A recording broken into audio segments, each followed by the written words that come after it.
They'll speak to my lawyers, and they'll speak to the Attorney General. Thank you. What do you want to do about tariffs, Mr. President? With China, one that lowers.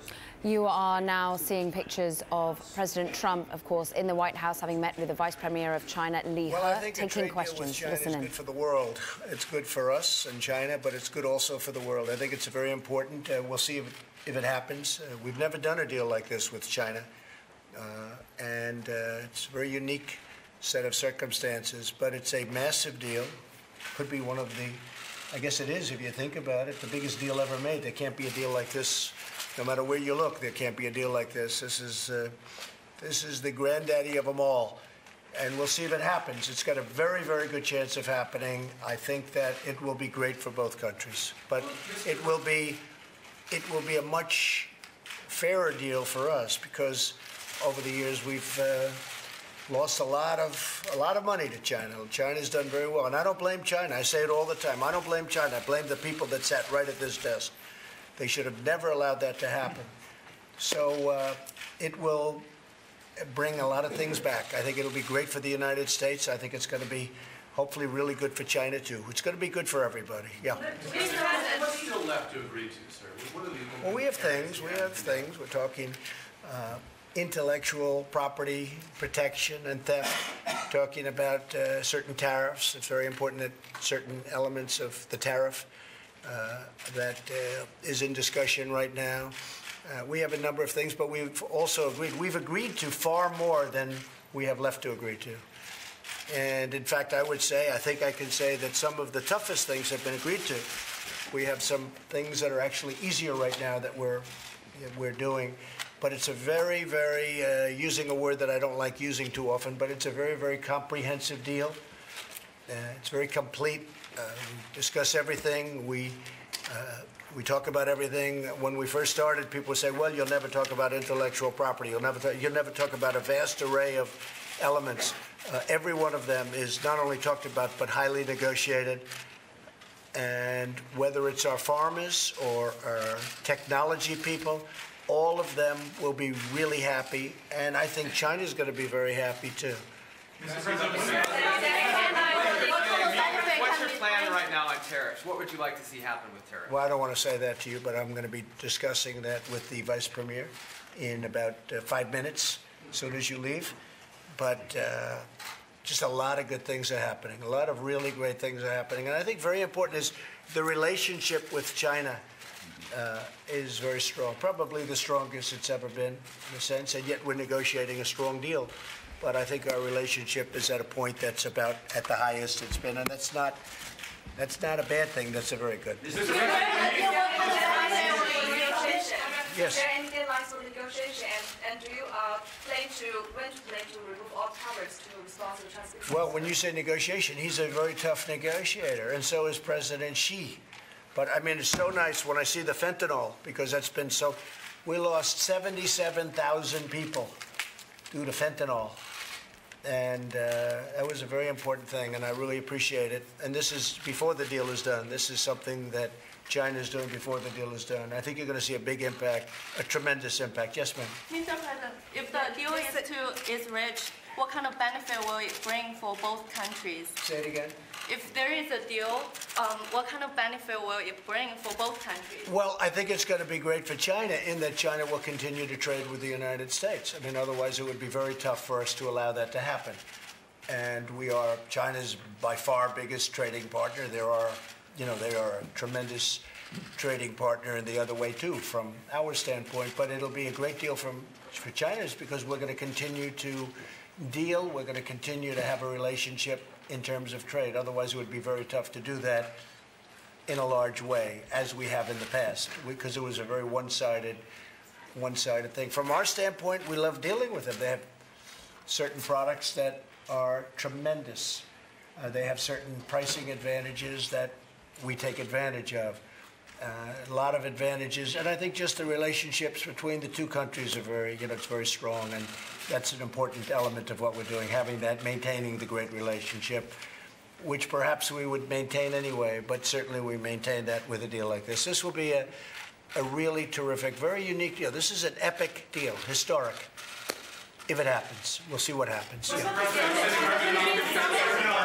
you sending Herman Cain to the Fed, sir? And are you looking for people who I've recommended Herman Cain. He's a very a terrific man, a terrific person. He's a friend of mine. I have recommended him highly for the Fed. I've told my folks that that's the man, and he's doing some pre-checking now, and I would imagine he'd be in great shape. I find Herman to be an outstanding person, a truly outstanding individual. I would think he would do very well there. Yes? Mr. President, is there still an imminent threat of you potentially closing the border, or is it everything for immigration? Well, you know, Mexico has been doing a very good job the last 3 or 4 days since we talked about closing the border, which is very real. But what's more real initially is tariffs on the cars coming in, a 25% tariff on the cars being made in Mexico coming in. You know, Mexico, prior to my becoming president, took close to 30% of our car business. Okay, that's a lot. That's a big, big chunk. They did that under NAFTA. And for years I've been talking about it. I think NAFTA is one of the worst deals ever made, one of the worst trade deals ever made, maybe the worst. And Mexico took a big chunk of our car business, which I don't like, and I haven't liked, and I've spoken about it long and hard, long before I became president, when I was a civilian, so to speak. And I will say this, that Mexico in the last 4 days has really done a great job on their southern border with Honduras, with Guatemala, with El Salvador, of grabbing and taking and bringing people back to their countries because they're not going to come to our country. We're not going to allow it. What's happened on our southern border is a disgrace. And Mexico has brought people back. They've told people you can't come in. And that's happened really they've done, as I understand it, over 1,000 today, over 1,000 people yesterday, over 1,000 people the day before. Before that, they never did anything. So if we don't, and they have the strongest immigration laws, as strong as there is anywhere in the world. They can do it if they want to do it. They've never really wanted to do it for many, many years. And we've told them, if you don't do that, we're going to close the border. But before we close the border, we'll put the tariffs on the cars. I don't think we'll ever have to close the border because the penalty of tariffs on cars coming into the United States from Mexico at 25% will be massive. So the border stays open at least for a year? No, I didn't say that. We would start with the tariffs, and we'll see what happens. But they are removing people out of Mexico on the way up to the United States. And if you take a look, you'll see a big difference. Now, maybe by the end of this news conference, or maybe tomorrow, that'll stop. And if that stops, we're doing a big tariff deal, and that'll be fine with me, too, because you know I like tariffs. I'm one of the people that really like tariffs. Okay? Yes, ma'am. Go ahead. Yeah. President, this year marks the 40th anniversary of EU and China relation. What's your comments on this deal or this threat? You really have to speak louder. Yes, louder. Up. Sorry. This year marks 40th anniversary of US and China relation. Yes. What's your comments on this deal or process? Comment. Comment. What's your comment on the 40th anniversary of U.S.-China relations? Oh, okay. Well, my comment is it is 40 years. It's 40. That's a lot, but not that much. Again, I think I could just say what I've already said. The relationship is strong. We hope it's going to get stronger. I think we can do a lot of things militarily also. For instance, they're making a lot of weapons, tremendous weapons, and so are we. We just had $716 billion approved for military last year. Now we're possibly going to do more this year. And between Russia and China and us, we're all making hundreds of billions of dollars worth of weapons, including nuclear, which is ridiculous. And I would say that China will come along, and I would say Russia will come along. It doesn't really make sense that we're all doing this. I think we're the leader. I think we're always going to be the leader. We have to be the leader. I think it's much better if we all got together and we didn't make these weapons. So I think that's something that could be a phase 2 after this is done. But as you know, China is spending a lot of money on military. So are we. So is Russia. And those 3 countries, I think, can come together and stop the spending and spend on things that maybe are more productive toward long-term peace. I don't know. I'm speaking out of turn. We haven't discussed this very much, but I feel that, the military expenditure of you and Russia, us, it's a lot. A lot of money could be put in other things. Would you like to respond to that? I think it is a very good idea. Yeah. We try to make a balance. The summit with President Xi, are you committed to that happening, and when will that happen? Well, if we have a deal, there'll be a summit. I would say we'll know over the next 4 weeks, but I think that's correct, Bob, wouldn't you say? Yes, sir. And I look forward to seeing President Xi. It'll be here. And if we have a deal, then we're going to have a summit. If we don't have a deal, we're not going to have a summit. But there's a very good chance that we'll have the summit. Or how about one more? Jeff, you have one? I'd like to follow up on the sticky points, Mr. President. Is enforcement one of the big ones that Yeah, you're still dealing it is. with? Enforcement. We have to make sure there's enforcement. I think we'll get that done. We've discussed it at length. I think we're going to get that done. So just to finish, the deal is coming along really well. We'll probably know over the next 4 weeks. It may take 2 weeks after that to get it papered, but I really think that over the next fairly short period of time, we're going to know, and it's looking very good. A lot of really good things have been negotiated and agreed to. I would really say, and I say it again, a lot of the most difficult points that we didn't think we could ever do or we wouldn't agree to on both sides have been agreed to. We've negotiated out some of the toughest really the tougher points, but we have some ways to go, and I think we have a very good chance of getting there. I want to thank everybody for being here, and in particular, I want to thank the Vice Premier and his entire group of very, very talented representatives. Thank you very much. Thank you, Mr. President. Thank you so much. Thank you, everybody. I appreciate it. Take a look at it. Yeah. I'll look at it. The Trade Minister recently said the negotiations between U.S. and China would affect everyone, and he urged the two sides to feel a sense of global responsibilities. So, what do you think of this issue? I think there's truth to that. A global responsibility. Who did you say said that? Yeah, global responsibility. Who said that? Regarding trade and... No, who said it? Who said it? Malaysia, Foreign Minister, Trade Minister. Okay, well, I think it's true. I think the word global responsibility, those are two nice words. And frankly, maybe we do have a global responsibility between the United States and China. I think it's actually it's well brought up. It's true. I think we do have responsibility to the world, both countries.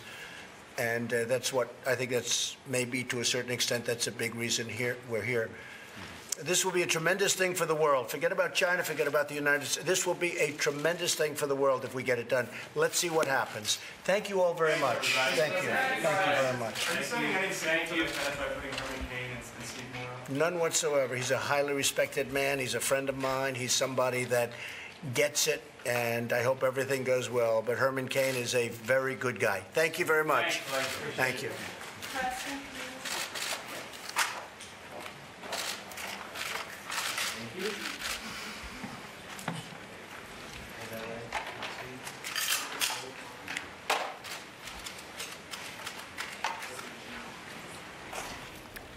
President Trump there speaking, of course, with Vice Premier of China Li He, and discussing potentially where we are in terms of a China trade deal, in terms of Mexico tariffs potentially being put on autos, not to mention his latest nomination potentially to the Federal Reserve. Let's go to Bloomberg trade reporter Sean Donnan now on the key points of the trade discussion.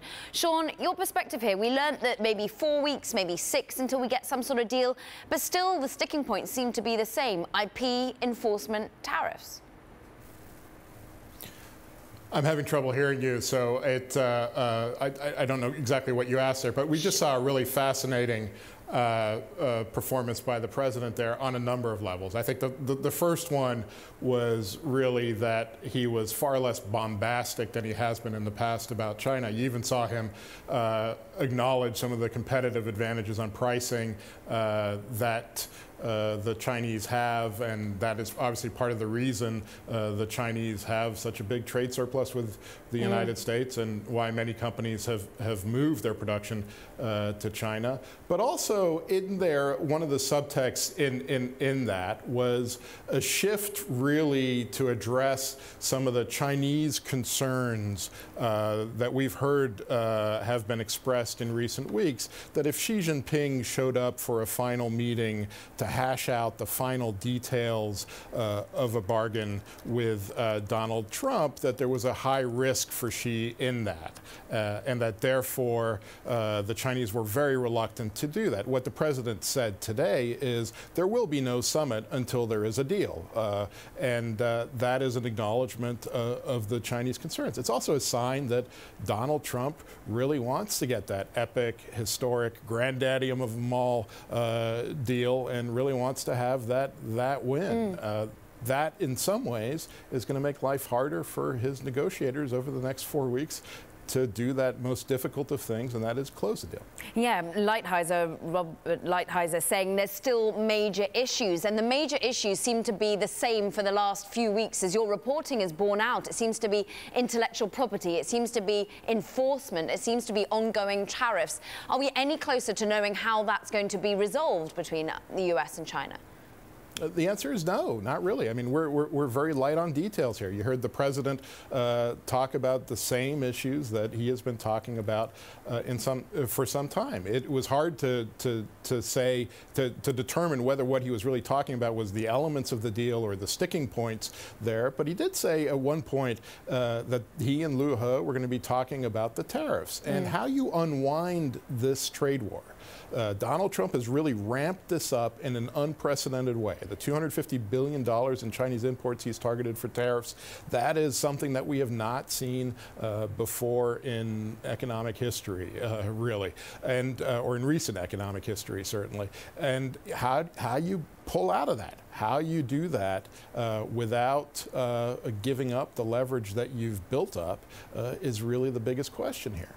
And also, Sean, talking of keen moves and aggressive moves, we've seen with Mexico once again being drawn in terms of potentially talk of tariffs. He's a man who likes tariffs, that's what he liked to say, and being thrown towards the auto sector when it comes to Mexico. How likely do we think this is?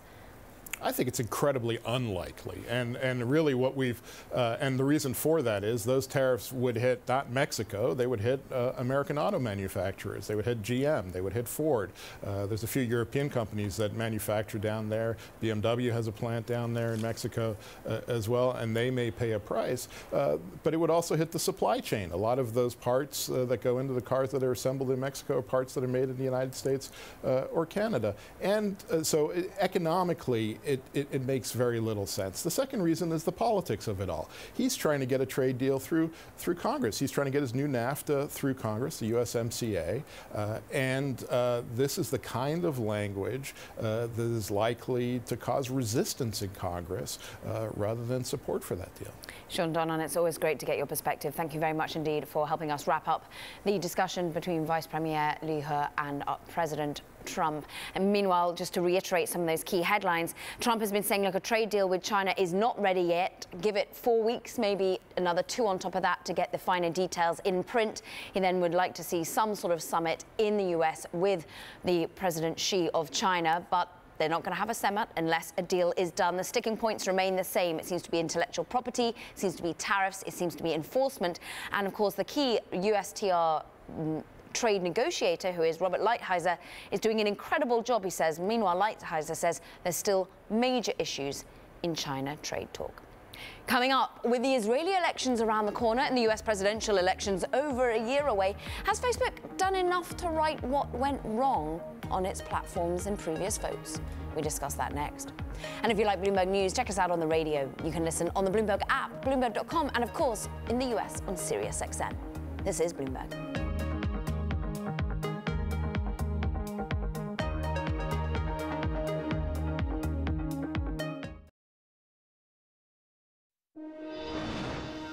Fresh off another case of Facebook user data winding up where it probably shouldn't, CEO Mark Zuckerberg was on the defensive once again. He told ABC News that the company is, quote, still looking into a report that millions of users' data was publicly accessible on Amazon's cloud servers. He also took the time to express his confidence in the social network's election security.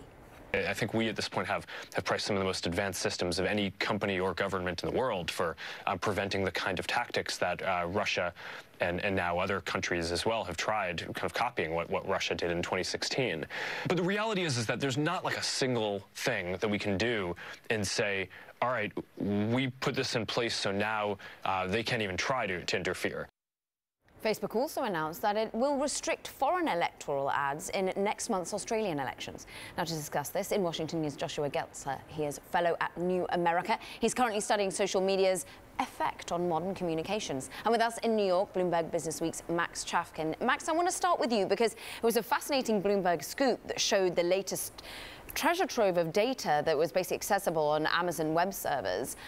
It was news to Facebook. They once again were put on the defensive at a time that really Mark Zuckerberg is trying to get ahead of this issue, isn't he? Yeah, and I think what's a little bit troubling, if you're a Facebook user or an investor, is the fact that this issue specifically has been out there for years now. The idea of, beginning with Cambridge Analytica, that, the partners have had too much access to the data, and the fact that a security firm was able to just find this sitting out there in the open cloud is obviously, pretty disturbing. And it comes again just after what was it, a week ago when Facebook revealed that they had lost some password information. So there's this been kind of drip drab of bad privacy news that continues, and I think that's the context in part for Mark Zuckerberg's, coming out there and trying to take the offensive a little bit. Yeah, writing op-eds, making television appearances, and Joshua, your perspective really on whether Facebook is able to ever assert itself as proactive or whether inherently it can only ever be reactive in these sorts of scenarios. I think the company has come a long way since the 2016 presidential campaign cycle. I worry it hasn't come far enough as the 2020 campaign is in full swing. Yes, they have shifted a bit away from being purely reactive, purely taking down content when, let's say, a user flags it, it goes through review, and ultimately gets deemed to be contrary to the terms of service, for example. But I don't think it's proactive enough, especially in searching out the sort of behavior, the sort of tactics that we not only saw from Russia before, but that will be evolving with the 2020 campaign in full swing. I mean, Max, we're hearing from Joshua there the electoral perspective, but realistically, we're hearing from Mark Zuckerberg proposing potential regulations that could be enforced looking towards Europe's GDPR, the General Data Protection Rule, that could be perhaps used here in the US. But realistically, what can he do to set the agenda or to get ahead of it? So I think what's going on with the proposal to regulate is, a cynic would say, well, Facebook is trying to avoid responsibility. They don't want to have to decide, whether something should be on Facebook or not, so they're going to sort of push that responsibility off to governments. Now, I think there is, obviously there's an argument that it's in everybody's interest to regulate this. It's just kind of not totally clear whether this is something that Facebook really wants or whether it's just kind of like a convenient way to message. I mean, the other issue here is that while, yes, Facebook has built this amazing content moderation organization, it's thousands of people, they have AI, no doubt they can do amazing things. Part of the problem that happened in 2016 and has happened repeatedly is the capacity for people to be manipulated by information on social networks. It's not necessarily an advertising problem. It may be a sort of has to do with how Facebook is structured, how sharing works. There may be sort of fundamental things that would have to change to really solve the problem. Let's talk about how you could solve the problem, therefore, Joshua. It's interesting that we're starting to hear about Australia, that Facebook is starting third-party Australia fact-checking with AFP. They're restricting foreign electoral ads for the Australia election. What, from your perspective, could help them get ahead of the curve and be more proactive? A couple of things. One is to make sure that a company like this is receiving from the government and then acting quickly on tips from the government. Because, of course, the government also is looking for signs of foreign adversaries trying to disrupt and degrade our electoral discourse. And I hope that that is getting shared more fully and more quickly with the companies. It then is on those companies to act on it quickly. A second thing the companies can do is coordinate better with each other. We saw in the wake of the Christchurch shooting that the video video bounced around different platforms, got uploaded in one place in slightly different form, then found its way back to Facebook, for example. That can be a little bit difficult, can be quite difficult in some cases for pure algorithms to find, but there are ways to work together that can get ahead of that. But Joshua, we have seen that in the past. Certainly, I've heard from Sheryl Sandberg before saying that we're working across platforms with Twitter, with Google, to ensure that if a video is in some way flagged on YouTube, it doesn't find its way across platform. What more, from your perspective, realistically, could they do? There's been progress on that front, and so far it has really addressed content, particular videos, particular images that, let's say, one company finds problematic, it then shares with the other companies. But we don't yet know if the accounts that are behind that content and some of the information associated with them are being shared across companies. If that information were shared, it would let other companies search out not only those same identifiers like email addresses, but other indications that the actors behind those accounts are operating on their platforms too. Max, the last word on really whether you think the cross-platform negotiation is working? I mean, I think it's all working to some extent. I mean, it's just a question of what Facebook doesn't anticipate yet. Yeah. And I think, you know, recent history has shown that, like, while they're very good at kind of writing rules, at coming up with policies, I think there's no doubt about that. You know, they're less good about imagining kind of the things that our adversaries are able to do, and I think that's kind of where the rub is. Max, it was great to get your perspective. And to the New America's Joshua Geltzer joining us from DC. We thank you both. Coming up, Elon Musk and the SEC have their day in court. The two sides try to work out their differences over how the billionaire CEO posts on social media. That next. This is Bloomberg.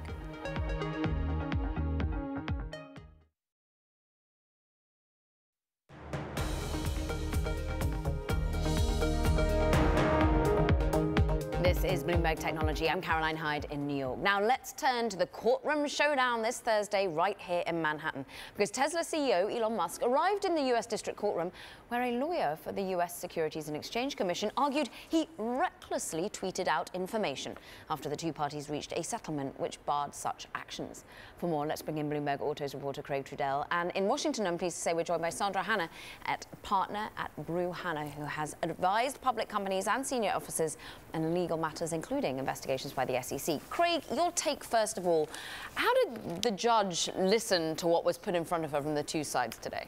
She had a little bit of dirt to throw at both sides. So she was a little bit critical of the SEC, actually, which was interesting. Was willing to sort of hear out the Tesla or the Elon lawyer's side of look, we sort of owed an attempt to sort of work this out, and let's sort of hash out, you know, what needs to be done here if you had an issue with this tweet back in February where he put out a post about their production. But she also was critical of Musk and said something to the effect of, I don't care if you're a small fry or a big potato. There was some great quote along those lines where she said, you know, these sorts of agreements need to be taken seriously. So she really sort of told both sides to go back to their respective corners, you know, within 2 weeks, actually come together, come to an agreement, and come back to her with something that they're going to be okay with. Yeah, to that end, I want to get your take here, Sandra, on if you were defending Musk in this particular situation. I mean, how difficult a task is it when it quite clearly felt that he never took the SEC for that seriously, throwing shade at them in some way, calling them, you know, the short sellers enrichment commission. You know, this didn't set him up for an easy ride. Well, I think if I were his lawyer, I would have told him that there's probably no margin in insulting your primary regulator as frequently as he has. But, you know, really there's, I think, an ambiguous statement in the settlement that he agreed to about when he has to have something pre-approved. He's got a pretty good argument that this is not the kind of thing that needed to be pre-approved, and therefore that he didn't violate the terms of the settlement. I think the judge did the right thing here by telling both sides to another good quote, she said to put your reasonableness pants on and come back in 2 weeks, and having tried to resolve it. He had made an argument that there was any prior restraint was a constitutional violation of his First Amendment rights. And she doesn't want to have to decide that issue if she doesn't have to here. I don't think he's right on that, but that goes too far. I suspect what will happen is the parties will come to some agreement to clarify when a statement needs to be pre-approved and when it doesn't. And that's fair for both sides to figure out themselves. I don't think she needs to get involved in that. I have to say, the more quotes you guys read, the more I like the sound of this particular judge. Craig, your perspective on what was interesting about the number. The original reason he's gone to court is because he tweeted out that they'll be making 500,000 Teslas in 2019. And many felt that that was over-exaggerating, considering that the forward guidance had been 360 to 400,000. Now, interestingly, JP Morgan today shone a light on the forward guidance that Tesla reiterated today, and it was again 360 to 400,000. So doesn't that show that there's some discontinuity here? Well, and I think it's really interesting, too, because his 500,000 number that he put in the tweet was also a number that he said a few hours after he put out a letter to shareholders where he initially gave that 360 to 400,000 number.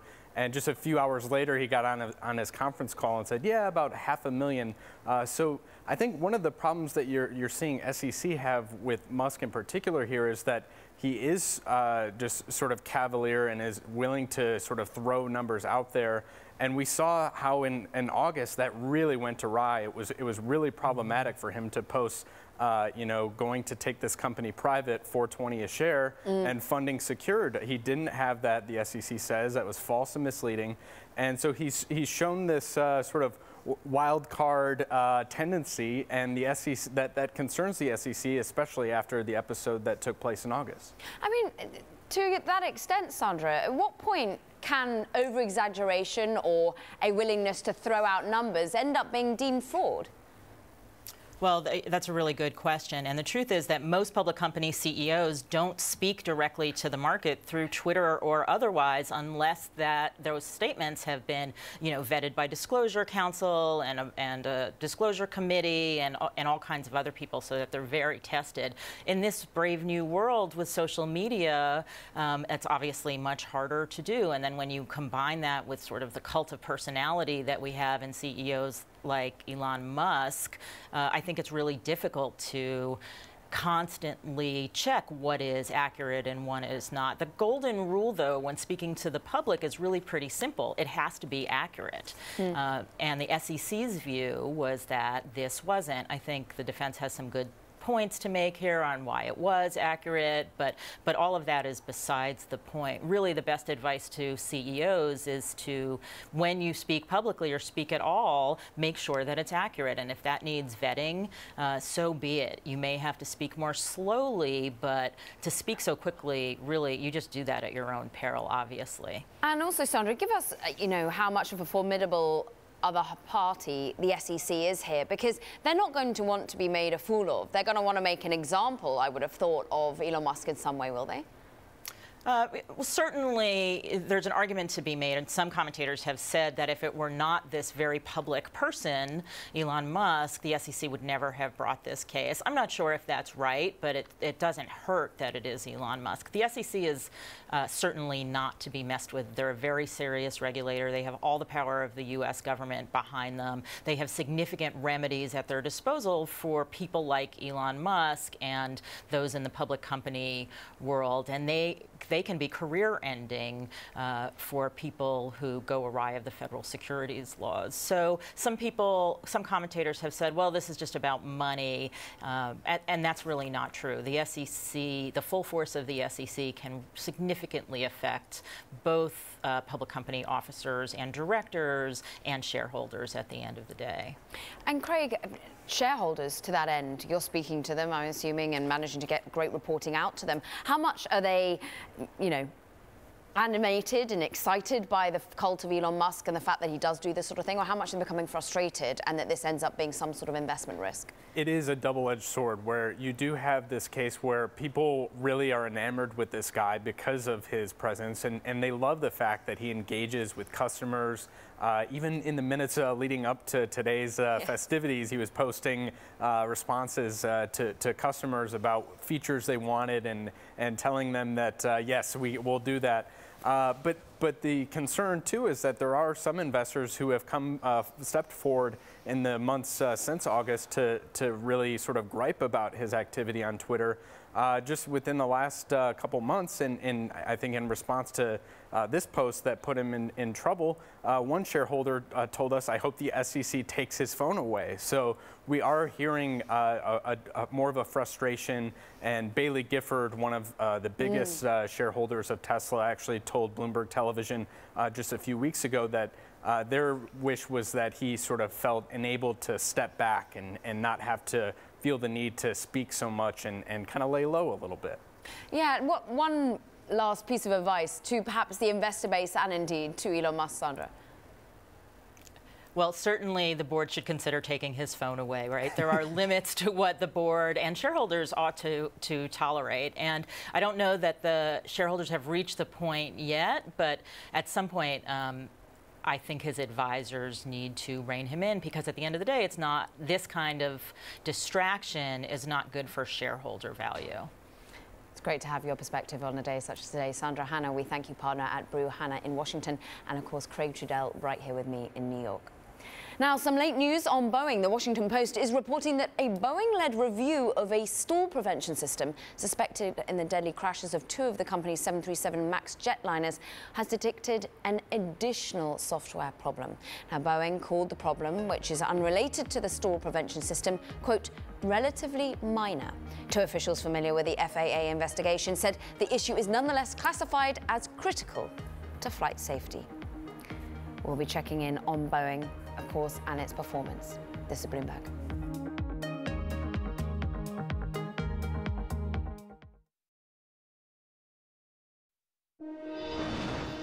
Snap, well, it's getting into gaming. The company announced Thursday that its namesake Snapchat app will now include multiplayer games within its messaging section. It unveiled 6 games custom-made for the mobile app, including Bitmoji Party, with plans to offer games from third-party developers like Zynga. Now, the news comes as Snap still struggles to add more customers and shifts to video content. This after both Google and Apple announced their own gaming services. Now let's return to Tesla, because shares of the electric vehicle maker dropped by as much as 11% in Thursday trading before finishing the day down over 8%. It's the worst drop since January. Tesla saw a 31% decline in deliveries during the first quarter. So after it delivered 91,000 vehicles in the fourth quarter, it only mustered 63,000 this time around. For more, we've got Bloomberg's Dana Hull, who covers Tesla. And in Florida, it's David Kudler, CEO of Mainstay Capital Management, who is shorting Tesla. I want to start with you, Dana, because we braced ourselves some poor production numbers, but these seem to be even worse.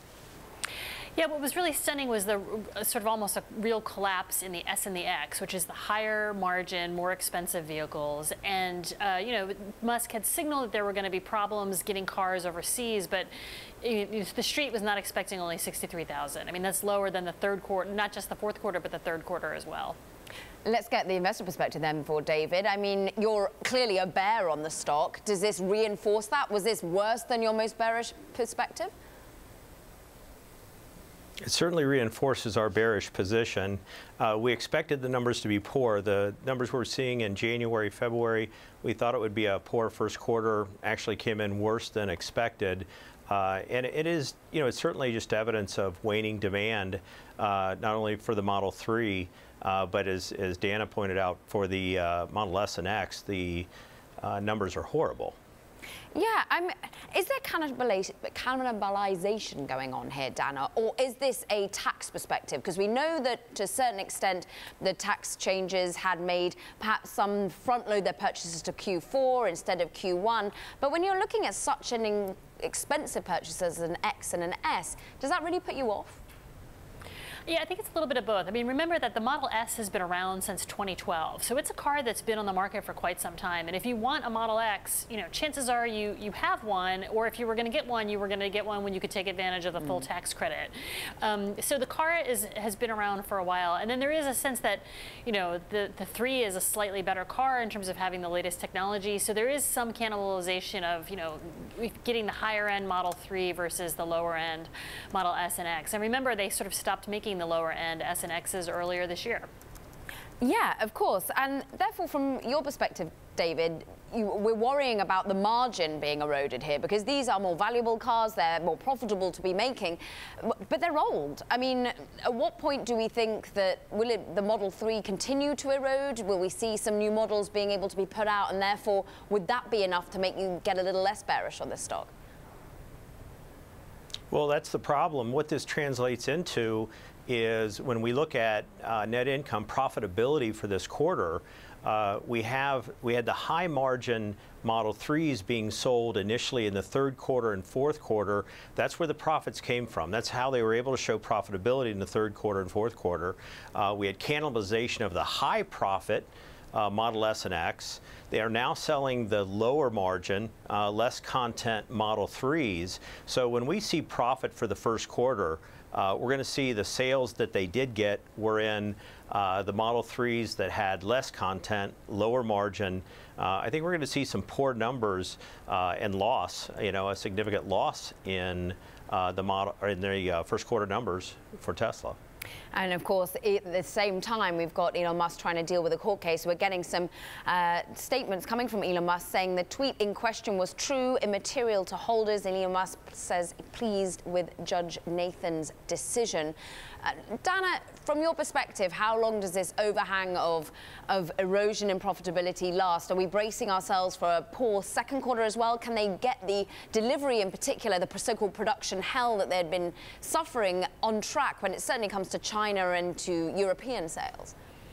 Well, what's really interesting is that, you know, for a long time, the narrative at Tesla was that they were in production hell. Then it switched to delivery hell, and then the release kind of showed that they're still sort of in delivery hell because they, frankly, didn't deliver very many cars. But if you look at the release, I mean, they also did not produce that many. So if demand is off the hook, why aren't they making more cars? I mean, there just doesn't seem to be, they're not really at a run rate that's above 5,000 a week yet. If you do the math, it looks like they're making, you know, 4,000 some cars a week. So they're just not producing, they're still not really producing in high volume, and that just, you know, I think it just comes back to, like, what is the true demand for this car? Now, Tesla said that they still have demand and that the order book is strong, but you'll note that they're no longer giving a kind of backlog reservation figure.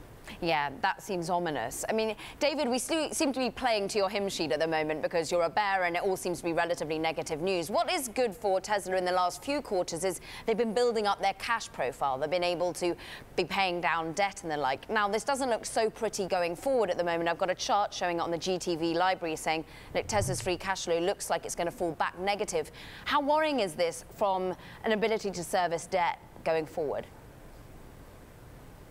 Well, it's alarming if the issue that they had here in the first quarter, and you know, getting at Dana's point, it's really a problem of demand. They can produce cars now. In mid-year last year, it was all about production. Their limit to sell cars was about production. Now it's just waning demand. They're not producing more cars because they simply don't have the demand. And if that continues, which we expect it will, certainly in the U.S., we'll see how demand goes in Europe. We'll see how demand goes in China, but there is a wave of competition coming from around the globe, and especially in China, competition that's coming to market. So as that competition comes online, right now, it's as good as it gets for Tesla. They're selling in a vacuum. There's not that much competition right now. And so selling against that competition, waning demand going forward, they're going to have more of a cash problem if they can't generate the revenue, if they can't generate the profitability. Their cash problem gets worse. They probably should have done a capital raise this quarter. They definitely should be doing one in the second quarter because they're going to need that cash. At the moment, we have 14 sells on Tesla, but there are still 13 analysts who say buy, so the jury's still very much out. David Kudlow, we love having your opinion on today. Thank you, CEO of Mainstay Capital, and Bloomberg's Dana Hull. As always, wonderful reporting. We thank you. Still ahead, Jeff and Mackenzie Bezos have reached a divorce agreement. How the split will affect the Amazon CEO's control over the e-commerce giant. That's next, and this is Bloomberg.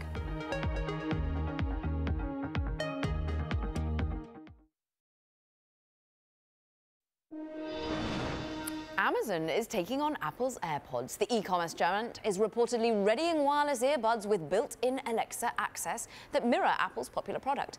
Like the AirPods, the Amazon earbuds are designed to sit inside users' ears without clips around the ear. The headphones will let people use their voice to order goods and access music and information on the go. Amazon could release the headphones as early as next year. And sticking with the Amazon theme, Jeff and Mackenzie Bezos took to Twitter, of course they did, Thursday to announce a divorce settlement. As part of the agreement, the Amazon CEO will retain 75% of the couple's joint stock, maintaining his position as the world's richest person. Now, in a tweet, Mackenzie Bezos said, "Happy to be giving him all of my interests in the Washington Post and Blue Origin and 75% of our Amazon stock plus voting control of my shares to support his continued contribution with the teams of these incredible companies." And when the divorce finalizes, she will retain a 4% Amazon stake, making her, get this, the world's fourth richest woman. Joining us from Seattle to discuss is Bloomberg's Spencer Soper, and in New York, Bloomberg's wealth reporter, Devon Pendleton. First of all, Spencer, I mean, it's a sad fact of the matter that we now see divorce settlements announced on Twitter. But was this a surprise in any way that they took this to the social media presence to announce how this is all unfolding? Well, that's how they announced the divorce to begin with in January. Granted, that one came kind of preemptively ahead of a big tabloid expose about Jeff Bezos' extramarital affair, so that one was a little different.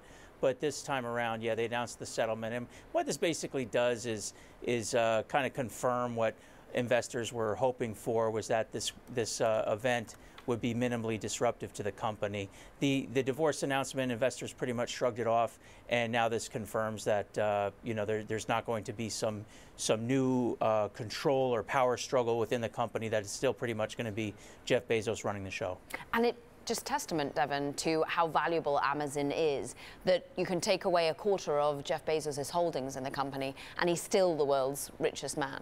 It is remarkable. I mean, we've never seen a one-day drop in anyone's fortune of this magnitude on the Bloomberg Billionaires Index before. Wow. And he still is the world's #1 richest guy. Wow. But what's more notable is where it puts Mackenzie now, right? That's right. So she is now the 4th richest woman in the world, as you mentioned. In fact, she's almost the 3rd richest woman. She's just $1 billion behind Jacqueline Mars of the Mars candy fortune. So she, and look at Amazon stock. I mean, there's no telling where it could go. She could be climbing up those ranks really quickly. Yeah, to that end, you know, in terms of the direction of the companies which she now maintains control over, Spencer, first of all, Amazon and the way in which it's progressing, we still get plenty of news out on a day such as today with, you know, going into wearable devices, focusing, doubling down yet further into healthcare. They're also really looking across the board at going into satellites as well. How much of a focus can this company continue to churn out and indeed please the investor base? Well, that seems to be what they've been good at, is recognizing big markets. They're constantly scattering in a million different directions, but it's always a question not of what's the latest project they're working on, but what's the thing that is showing traction internally and getting investment to grow and scale, because they are a quick pruner as well. They'll get into some things like travel and get out of them very quickly, which they've done in the past. So that's always been a thing that investors like about Amazon, is their ability to experiment with a variety of things, identify the markets that are working for them, and then invest extremely heavily in those and grow very quickly in those areas. It's a bit gruesome, Devon, but in terms of divorces, how expensive is this one compared to ones that you've had to see on the Billionaires Index before? Well, it is the #1 most expensive divorce we've ever seen, probably that's ever happened in the history of the world. The #2 most expensive divorce happened back in 2014. That was oil tycoon Harold Hamm. That was for, in perspective, $972 million, so 1/36th the size of this divorce. Wow. And on a more optimistic note, it seems to be pretty amicable overall, Spencer. And what sort of role will Mackenzie play at Amazon going forward? Yeah, it's so amicable. A lot of people are wondering why they got divorced. You know, there's so much love and adoration for each other. But in terms of what role she'll play, it looks like a minimal one. I mean, she hasn't been much of an influence there or presence there for years. She did play a role initially, but and this seems to indicate more of that. You know, she's not looking to gain any control or steer this company in any particular way. She wants to get a piece of the wealth that's been created through her marriage, but she doesn't really want to exert any control. She's pretty much capitulated all control to her ex-husband. Well, we're pleased that it's amicable, particularly for the children. We thank you. Great perspective from Spencer Soper and Devon Pendleton there. Now, that does it for this edition of Bloomberg Technology. I'll be joining you once again from New York on Friday. Remember, live streaming on Twitter. Check us out at Technology. Be sure to follow our global news breaking network at TikTok on Twitter. This is Bloomberg.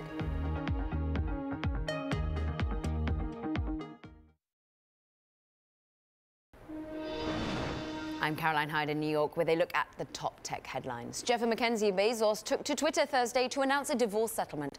As part of the agreement, the Amazon chief executive will retain 75% of the couple's joint stock, maintaining his position as the world's richest person. He will also maintain ownership of the Washington Post and Blue Origin. Meanwhile, Mackenzie Bezos will retain a 4% Amazon stake, making her the world's fourth richest woman. Meanwhile, Amazon is taking on Apple's AirPods. The e-commerce giant is reportedly readying wireless earbuds with built-in Alexa access that mirror Apple's popular product. Like the AirPods, the Amazon earbuds are designed to sit inside users' ears without clips around the ear. The headphones will let people use their voice to order goods and access music and information on the go. Amazon could release the headphones as early as next year. And Snap is getting into gaming. The company announced Thursday that its namesake Snapchat app will now include multiplayer games within its messaging section. It unveiled 6 games custom-made for the mobile app, including Bitmoji Party, with plans to offer games from third-party developers like Zynga. The news comes as Snap struggles to add more customers and shifts to video content. This after both Google and Apple announced their own gaming services. And those are the top tech headlines. I'm Caroline Hyde, and this is Bloomberg.